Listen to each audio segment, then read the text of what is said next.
Hello everybody and welcome back to the Fortress of Solitude. Today we're going to be checking out Batman Superman World's Finest issue 27 by Mark Waid, Dan Mora and Travis Mercer. Waid's Mixel-Spitlick adventure continues as the World's Finest find themselves turned into 2D characters painted on a wall thanks to the souped up Parasite. Thanks to the imp version of himself was able to absorb their third dimension. This predicament leaves Mixie and Batmite on their own to solve the problem of the imp Legion of Doom, who are all arriving in Metropolis, with the human Legion of Doom counterparts not far behind. Luckily, more heroes like Wonder Woman, Supergirl, and the Metal Men arrive, and it's kind of like a reunion of sorts, as Waid has written all of these characters in stories across this book, and it feels like a proper culmination of everything he's done in the past 26 issues, all just kind of coming together like, oh, these characters have appeared before, so you don't need to introduce them, they're here to help, they're getting in on the action, and it's a load of fun. This is what I've really enjoyed about World's Finest. It's not just about Batman and Superman, and Waid is sure to focus on other heroes, since as I said before, the World's Finest moniker isn't just applied to Batman and Superman now, it's all of Earth's heroes, or all of the heroes who appear in this book. They are all the world's finest.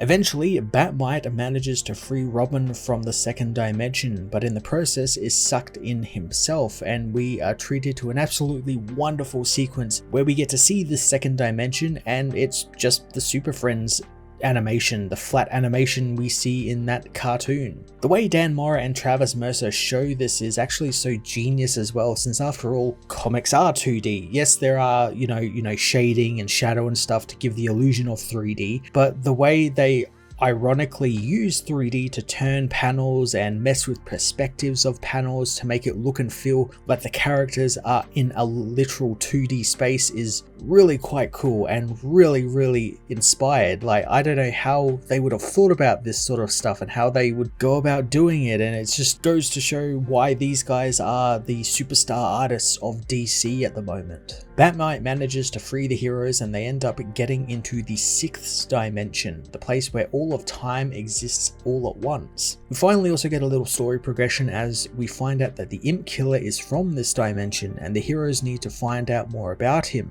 resorting to Batman's detective skills to deduce that the Imp Killer chose to remove himself from the 6th dimension so he can be the best of all time, by magically defeating anyone he sees as a threat, and thus sort of preserving himself as the best of all time. Mixel-Spitlick meanwhile deals with the rest of the souped up villains and decides the one person who can actually help him is, surprisingly, Jimmy Olsen. Waid's use of Jimmy is based on his various adventures with and around Superman and all of the weirdo transformations he's gone through over the years, which makes him a little unique, and unlike Robin, who got powers in the last issue, he won't freak out when he's given them and will know how to properly use them. Mixel-Spitlick uses this idea and unlocks the Olsen Squad, which is a group of various forms Jimmy has taken over the years, from Elastic Lad to Turtle Boy and everything in between. This stuff is comics in its purest form. It's just Saturday morning cartoon, action figures smashing together, and it's like the secret weapon of this book, since we get all this sort of weird comic book stuff that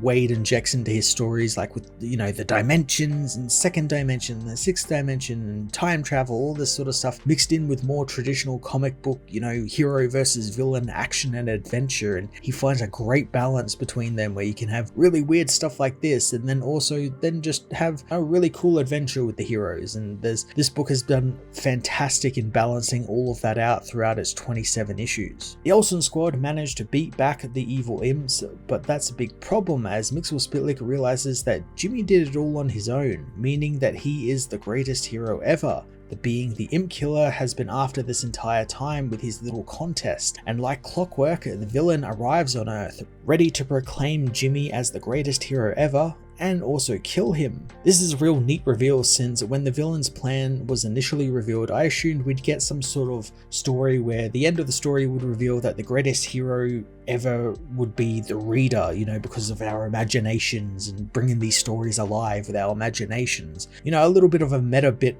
with the imps and, you know, Mixie, talking to the audience like he usually does. That sort of stuff, and in a way that kinda sorta happened Jimmy Olsen is just a guy. He's just a regular everyday guy, and he's often used in stories as kind of like a POV character, or a character the audience can kind of glob onto and sort of follow around in the story and be told what's going on, who's who, and all that sort of stuff. He's used like that in quite a number of stories, and we get to follow him around, and I love the idea that he's just a guy who just happened to be friends with a superhero and gets to be the greatest hero ever. That's like, you know, all of us getting to be the greatest hero ever, and I quite like that idea of a story, and I think it's really damn cool that Mark Waid got to tell this type of story. World's Finest continues its just stellar run. Everything about this book is fantastic, from the action to the pacing to the artwork and the creative swings that Dan Mora and Travis Mercer get to take in its pages. Mark Waid is bringing together things from all of the book's 27 issues so far for the story, and I'm really excited to see where it goes now that it's been revealed that Jimmy Olsen